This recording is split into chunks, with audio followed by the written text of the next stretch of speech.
Senator Sinema, I'm likely not a voter that would typically vote for you. I am a white, male, middle-class Christian over 50 who has been a registered Republican since I was 18.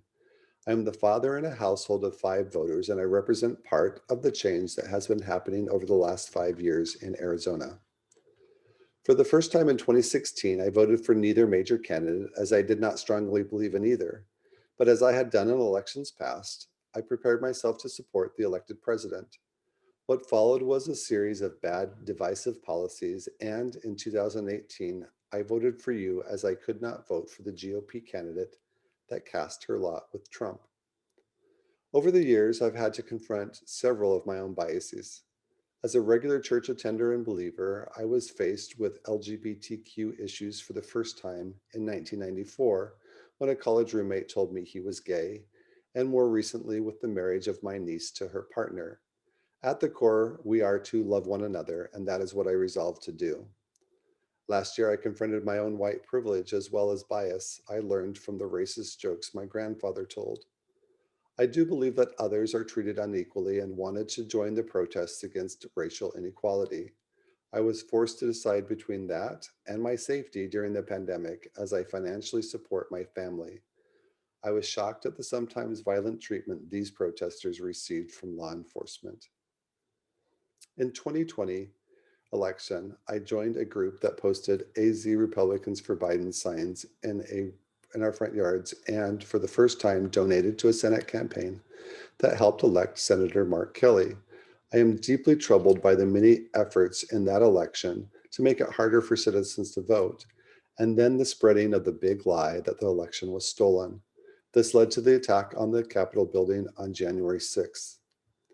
I've joined the nonpartisan group Civic Engagement Beyond Voting and am getting more involved with Arizona state legislation.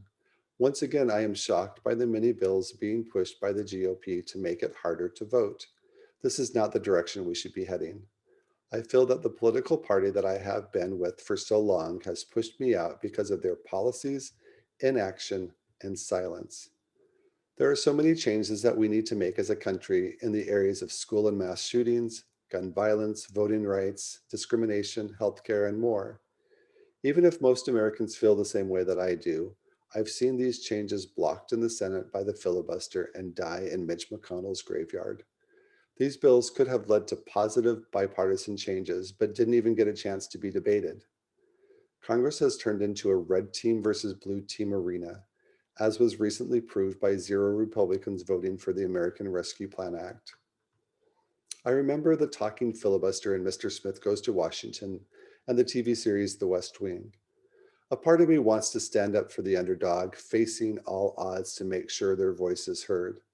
But the filibuster in reality has become one of many weapons of obstruction and divisiveness. Now is the time to abolish the filibuster or significantly overhaul it so that it stops being a wall to progress. It must be a real challenge to be the senior senator from Arizona in your first term. I do salute your efforts to talk with others across the aisle. Senator Sinema, I have made significant changes over recent years, and I think that I am a better person for it. It saddened me this last week when you voted against a $15 per hour minimum wage. As recently as 2014, you appeared to be for it. I challenge you to be a co-sponsor on a Senate bill to raise the minimum wage to over $15 and then fight to get it passed. But alas, I think you would quickly face the filibuster.